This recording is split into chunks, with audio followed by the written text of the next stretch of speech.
The radio crackled once, then again. Then a voice, tight, controlled, barely holding together, broke through the static. Do not attempt landing. Zone is too hot. Repeat, do not attempt landing. Medevac is waved off. That message went out at 1:30 in the afternoon on November 14th, 1965.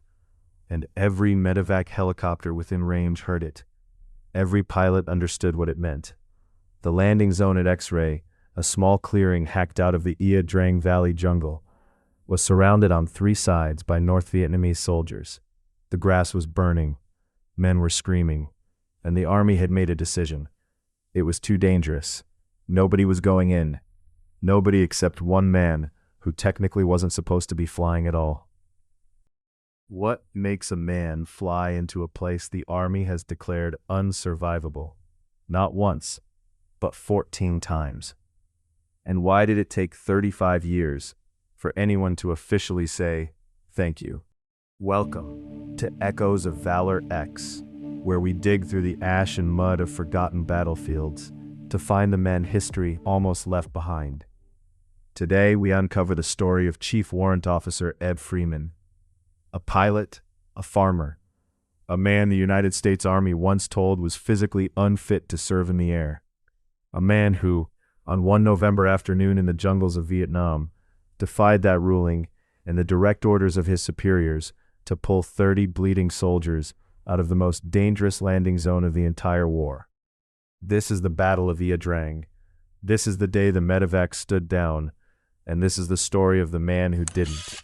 Ed Freeman was born in 1927 in Neely, Mississippi. He grew up poor. He grew up tough. The kind of boy who learned early that the world didn't give you anything. You took it, or you went without. When World War II broke out, Freeman was too young. By Korea, he was old enough. He enlisted in the army as an infantryman. He fought on the ground in the mud with a rifle, the hardest way there is. But somewhere in those frozen Korean hills, he decided he wanted to fly. He wanted to see the battlefield from above. He wanted to be the one who came in when things were falling apart. So he applied for flight school. He passed every test. He aced every evaluation. And then the Army measured him, 6 feet 4 inches tall, 2 inches over the regulation maximum. The cockpit of the helicopters they were flying at the time was not designed for a man his size. The Army thanked him for his service and told him to go home. He went home, but he didn't stop. He reapplied, he appealed, he pushed, he found a workaround. Fixed-wing aircraft had higher limits, and Freeman qualified. He got his wings, and eventually the Army relented and let him transition to helicopters anyway, the very aircraft he'd been rejected from years before. By 1965, Chief Warrant Officer Ed Freeman was flying UH-1 Huey helicopters in Vietnam, not Medevac, supply. His job was to bring in ammunition, food, equipment. His job was logistics, not rescue. That distinction is going to matter in about 60 minutes. November 14th, 1965. Landing Zone X-ray. Ia Drang Valley, Central Highlands, Vietnam. The 1st Battalion, 7th Cavalry Regiment, 450 men, had been inserted into a clearing the size of a football field, surrounded by triple canopy jungle. What they didn't know, what nobody had fully mapped, was that they had landed at the base of the Chu Pong Massif, a mountain that housed the headquarters of the North Vietnamese 66th Regiment. Roughly 2,000 enemy soldiers, almost 5 to 1. Within hours of landing, the battalion was in contact on all sides. The jungle erupted, the grass caught fire from tracer rounds, men went down in the first 60 seconds of the assault. The battalion's commander, Lieutenant Colonel Hal Moore, ordered his men to form a tight perimeter and hold and wait for reinforcements, hold and pray the Medevacs could get in. They couldn't. The enemy had positioned snipers and machine gun nests specifically targeting the landing zone. Every helicopter that approached drew immediate fire. The official order came down, landing zone X-ray is too hot. Medevac helicopters are not authorized to land. The wounded would have to wait. Inside that perimeter, men were bleeding out in the red dirt. Medics were working with bare hands and torn cloth. A screaming moved in waves, quiet for a few seconds when the firing intensified, then rising again when it paused. 29 men were already dead by mid-afternoon. Dozens more were wounded and deteriorating. Hal Moore would later write that those were the longest hours of his life. Not because of the fighting, because of the waiting, because of the sounds coming from the men he couldn't get out. The smoke was so thick, you couldn't see 10 feet. We kept calling for the helicopters on the radio, and the radio kept telling us the same thing. Zone is too hot. Stand by. Stand by. Like we were waiting for a bus. Men were dying right next to us, and we were standing by. Ed Freeman was not a Medevac pilot. His Huey was configured for cargo. It was not set up for litters. It did not have the dedicated medical equipment the Medevac birds carried. And the order not to land applied broadly to all aviation assets in the area. Freeman heard the radio traffic. He heard the Medevacs being waved off. He did the math in his head, not the military math, not the regulations math, the other kind, the kind where you count the men on the ground who are going to die if nobody comes. He called his wingman. He told him what he was thinking. Then he turned his Huey toward landing zone X-ray and pushed the throttle forward. The first approach was the worst. He came in low and fast, the way you do when people are shooting at you. Fast enough that you're a harder target, low enough that the tree line gives you some cover. Bullets punched through the thin skin of the Huey. He could hear them, that specific sound like someone throwing gravel at a tin can, that Vietnam pilots learned to hate. He sat down in the clearing for 30 seconds, maybe less. His crew chief and the men on the ground loaded the most critical wounded. Then Freeman pulled pitch and climbed out. He flew them to the field hospital. He dropped them. He turned around. The second trip was harder than the first, because now the enemy knew his approach pattern and had adjusted. More fire, more damage to the aircraft. He landed anyway, loaded more wounded, left. Third trip, fourth, fifth. Each time he came back, the men on the ground couldn't believe it. The Medevacs had been told not to come. This supply pilot, this tall, quiet man from Mississippi, with an agricultural background and a stubborn streak a mile wide, kept showing up anyway. Each time his helicopter looked a little worse. Each time he landed anyway. 14 times. Over the course of that afternoon, Ed Freeman flew 14 missions into landing zone X-ray. He pulled out approximately 30 men who would otherwise have bled to death in the grass. He brought in water and ammunition on several of those runs, because the men on the ground were running dry on both, and he had the space, and it cost him nothing extra to load it. His helicopter was hit repeatedly. The instrument panel was damaged. One of his fuel lines was compromised. He kept flying until darkness made further operations impossible, until he literally could not see well enough to land safely in that clearing anymore. Then he sat down. I was hit in the leg. I couldn't move. I thought I was going to die there in that field. Not from the bullet, but from losing blood before anyone could get to me. And then I heard rotors.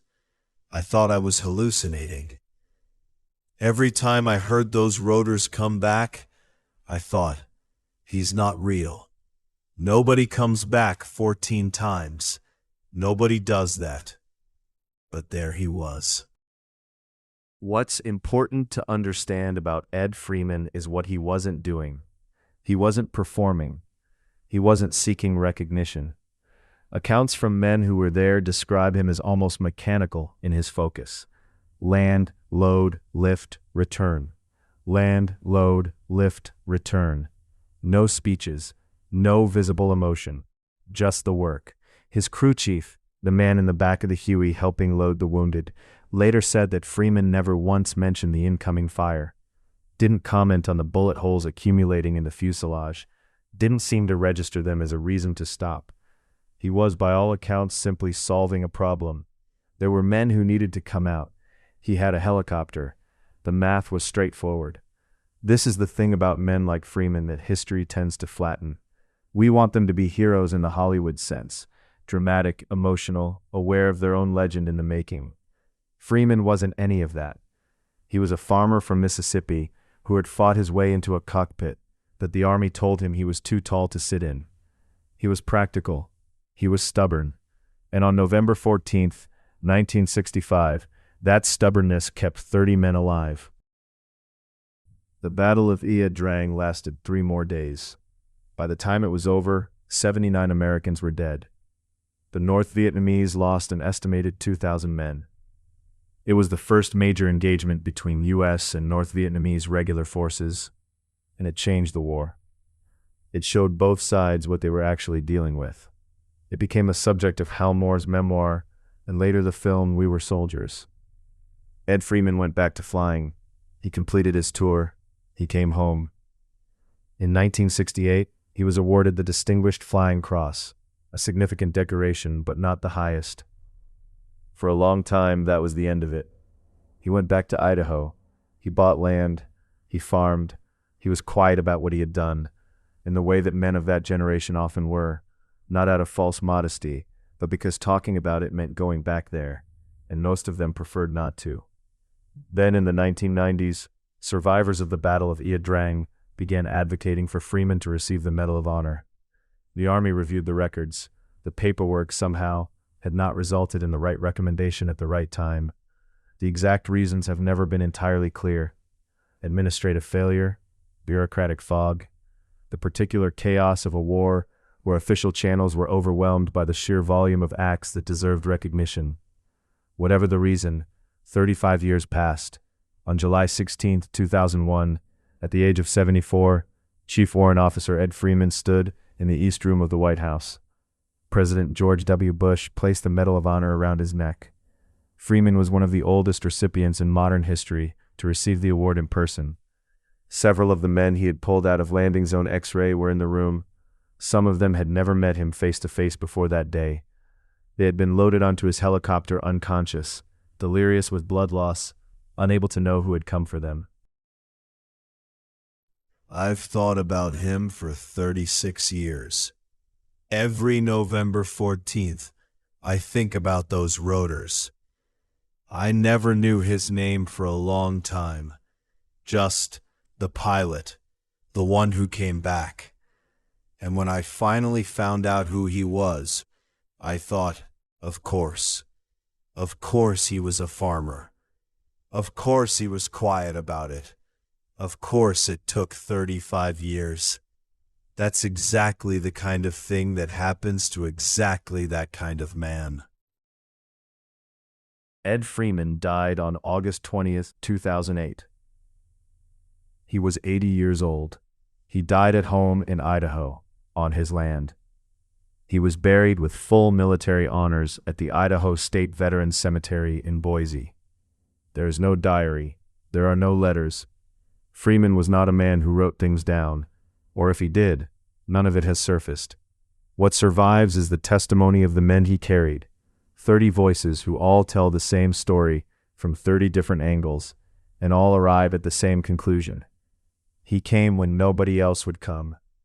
He came back when any reasonable person would have stopped, and he never once suggested that what he did was extraordinary. We like to think that heroism is loud, that it announces itself, that the men who do the defining things in the worst moments look the part, that they feel something cinematic, something we'd recognize from the movies. Ed Freeman did not look the part. He was too tall to be a pilot. He was a supply driver, not a rescue pilot. He was flying the wrong helicopter with the wrong orders into the wrong landing zone. By every technical standard available to the United States Army in November of 1965, Ed Freeman should not have been there. But here is the thing about war that the history books rarely say plainly. The men who turn the tide are almost never the ones you expect. They are the ones who do the math differently. Not the official math, not the calculation of acceptable risk and authorized protocols. The other math, the one that counts the men in the grass. Freeman counted them, and he went 14 times. The Army told him he was too tall to fly. The wounded soldiers of Landing Zone X-ray would like the record to reflect that he flew just fine. If this story found you, if it stayed with you, then subscribe to Echoes of Valor X. Every week we pull another name out of the margins of history. Another person the world almost forgot. Another story that deserves to be told out loud. Drop a comment below. What's the forgotten name from history that you think the world needs to hear? We read every one. Until next time, remember the ones who came back, and the ones who kept going back. This has been Echoes of Valor X.